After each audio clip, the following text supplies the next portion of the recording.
vibeBooks presents Great Expectations, Chapter 36, by Charles Dickens. Chapter 36. Herbert and I went on from bad to worse in the way of increasing our debts, looking into our affairs, leaving margins, and the like exemplary transactions, and time went on, whether or no, as he has a way of doing, and I came of age, in fulfillment of Herbert's prediction, that I should do so before I knew where I was. Herbert himself had come of age 8 months before me. As he had nothing else than his majority to come into, the event did not make a profound sensation in Barnard's Inn. But we had looked forward to my 21st birthday with a crowd of speculations and anticipations, for we had both considered that my guardian could hardly help saying something definite on that occasion. I had taken care to have it well understood in Little Britain when my birthday was.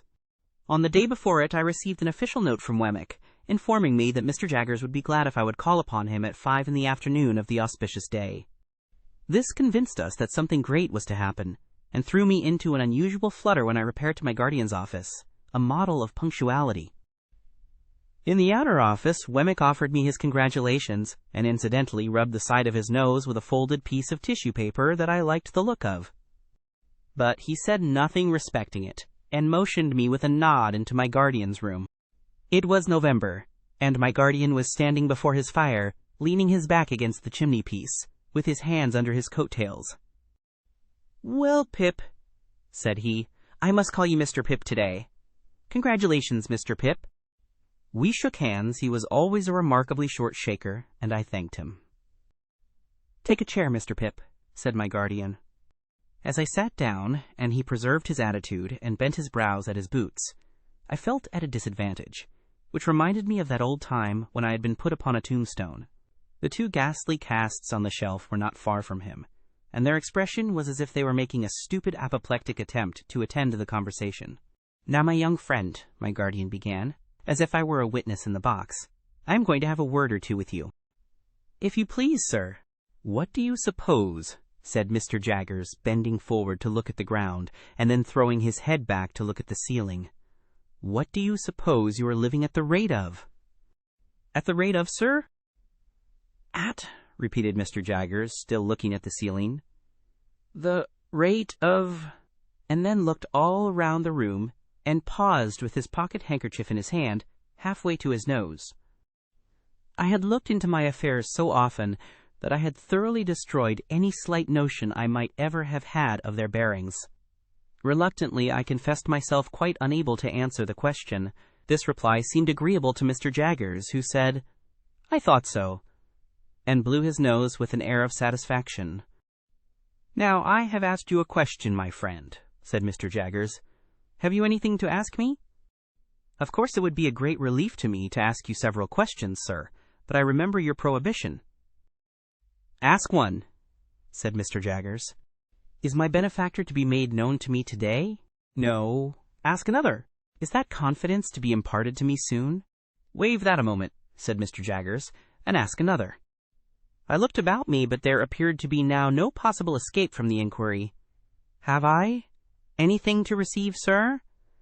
On that, Mr. Jaggers said, triumphantly, "I thought we should come to it," and called to Wemmick to give him that piece of paper. Wemmick appeared, handed it in, and disappeared. "Now, Mr. Pip," said Mr. Jaggers, "attend, if you please. You have been drawing pretty freely here. Your name occurs pretty often in Wemmick's cash book, but you are in debt, of course?" "I am afraid I must say yes, sir." "You know you must say yes, don't you?" said Mr. Jaggers. "Yes, sir." "I don't ask you what you owe, because you don't know, and if you did know, you wouldn't tell me. You would say less." "Yes, yes, my friend," cried Mr. Jaggers, waving his forefinger to stop me as I made a show of protesting. "It's likely enough that you think you wouldn't, but you would. You'll excuse me, but I know better than you. Now, take this piece of paper in your hand. You have got it? Very good. Now, unfold it and tell me what it is." "This is a bank note," said I, "for £500. "That is a bank note," repeated Mr. Jaggers, "for £500. And a very handsome sum of money, too, I think. You consider it so?" "How could I do otherwise?" "Ah, but answer the question," said Mr. Jaggers. "Undoubtedly." You consider it, undoubtedly, a handsome sum of money. Now, that handsome sum of money, Pip, is your own. It is a present to you on this day, in earnest of your expectations. And at the rate of that handsome sum of money per annum, and at no higher rate, you are to live until the donor of the whole appears. That is to say, you will now take your money affairs entirely into your own hands, and you will draw from Wemmick £125 per quarter until you are in communication with the fountainhead, and no longer with the mere agent. As I have told you before, I am the mere agent.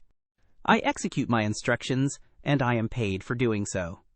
I think them injudicious, but I am not paid for giving any opinion on their merits.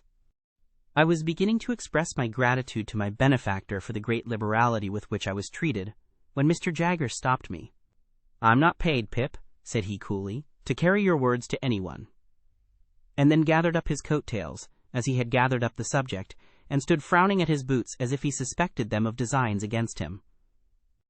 After a pause, I hinted, "There was a question just now, Mr. Jaggers, which you desired me to weigh for a moment. I hope I am doing nothing wrong in asking it again?" "What is it?" said he. I might have known that he would never help me out, but it took me aback to have to shape the question afresh, as if it were quite new. "Is it likely," I said, after hesitating, "that my patron, the fountainhead you have spoken of, Mr. Jaggers, will soon—" There I delicately stopped. "Will soon what?" asked Mr. Jaggers. "That's no question as it stands, you know."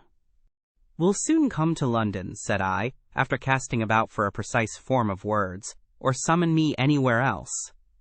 "Now, here," replied Mr. Jaggers, fixing me for the first time with his dark, deep-set eyes, "we must revert to the evening when we first encountered one another in your village."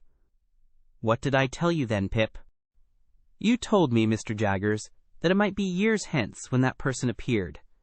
"Just so," said Mr. Jaggers. "That's my answer."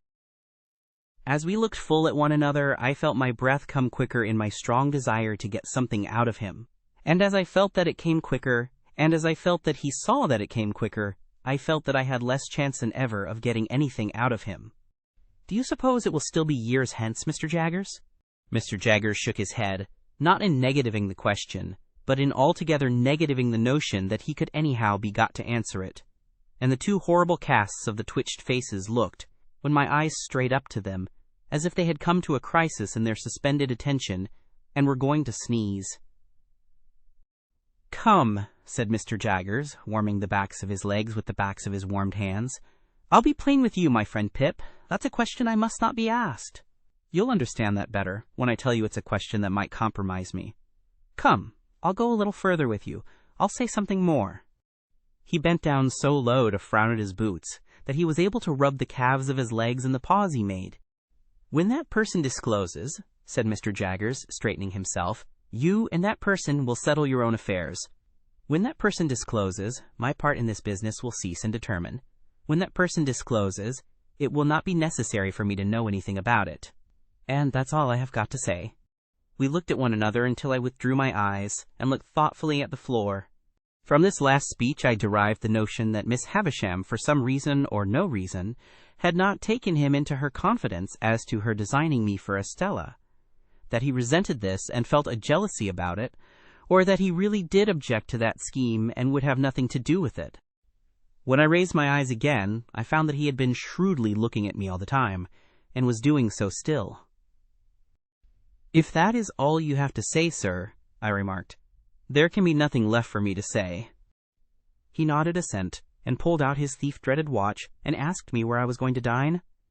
I replied at my own chambers with Herbert. As a necessary sequence, I asked him if he would favor us with his company, and he promptly accepted the invitation. But he insisted on walking home with me, in order that I might make no extra preparation for him. And first he had a letter or two to write, and, of course, had his hands to wash. So I said I would go into the outer office and talk to Wemmick. The fact was that when the £500 had come into my pocket, a thought had come into my head which had been often there before, and it appeared to me that Wemmick was a good person to advise with concerning such thought. He had already locked up his safe and made preparations for going home. He had left his desk, brought out his 2 greasy office candlesticks, and stood them in line with the snuffers on a slab near the door, ready to be extinguished. He had raked his fire low, put his hat and great coat ready, and was beating himself all over the chest with his safe key, as an athletic exercise after business. "Mr. Wemmick," said I want to ask your opinion. I am very desirous to serve a friend."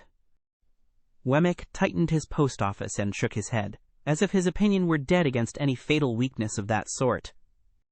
"This friend," I pursued, "is trying to get on in commercial life, but has no money, and finds it difficult and disheartening to make a beginning. Now I want somehow to help him to a beginning." "With money down?" said Wemmick, in a tone drier than any sawdust. "With some money down," I replied, for an uneasy remembrance shot across me of that symmetrical bundle of papers at home. "With some money down, and perhaps some anticipation of my expectations." "Mr. Pip," said Wemmick, "I should like just to run over with you on my fingers, if you please, the names of the various bridges up as high as Chelsea Reach. Let's see, there's London, 1, Southwark 2, Blackfriars 3, Waterloo 4, Westminster 5, Vauxhall 6. He had checked off each bridge in its turn, with the handle of his safe key on the palm of his hand. "There's as many as 6, you see, to choose from." "I don't understand you," said I. "Choose your bridge, Mr. Pip," returned Wemmick, "and take a walk upon your bridge, and pitch your money into the Thames over the centre arch of your bridge, and you know the end of it. Serve a friend with it, and you may know the end of it too, but it's a less pleasant and profitable end." I could have posted a newspaper in his mouth, he made it so wide after saying this. "This is very discouraging," said I. "Meant to be so," said Wemmick. "Then is it your opinion," I inquired with some little indignation, "that a man should never—" "Invest portable property in a friend?" said Wemmick. "Certainly he should not. Unless he wants to get rid of the friend, and then it becomes a question how much portable property it may be worth to get rid of him." "And that," said I, "is your deliberate opinion, Mr. Wemmick?" "That," he returned, "is my deliberate opinion in this office." "Ah," said I, pressing him, for I thought I saw him near a loophole here. "But would that be your opinion at Walworth?" "Mr. Pip," he replied with gravity, "Walworth is one place, and this office is another. Much as the aged is one person, and Mr. Jaggers is another. They must not be confounded together. My Walworth sentiments must be taken at Walworth. None but my official sentiments can be taken in this office." "Very well," said I, much relieved. "Then I shall look you up at Walworth, you may depend upon it." "Mr. Pip," he returned, "you will be welcome there in a private and personal capacity." We had held this conversation in a low voice, well knowing my guardian's ears to be the sharpest of the sharp. As he now appeared in his doorway, toweling his hands, Wemmick got on his greatcoat and stood by to snuff out the candles. We all three went into the street together, and from the doorstep Wemmick turned his way, and Mr. Jaggers and I turned ours. I could not help wishing more than once that evening that Mr. Jaggers had had an aged in Gerrard Street, or a Stinger, or a something, or a somebody, to unbend his brows a little. It was an uncomfortable consideration on a 21st birthday, that coming of age at all seemed hardly worth while in such a guarded and suspicious world as he made of it. He was 1,000 times better informed and cleverer than Wemmick, and yet I would 1,000 times rather have had Wemmick to dinner. And Mr. Jaggers made not me alone intensely melancholy, because, after he was gone, Herbert said of himself, with his eyes fixed on the fire, that he thought he must have committed a felony and forgotten the details of it. He felt so dejected and guilty. Thank you for tuning in to vibeBooks.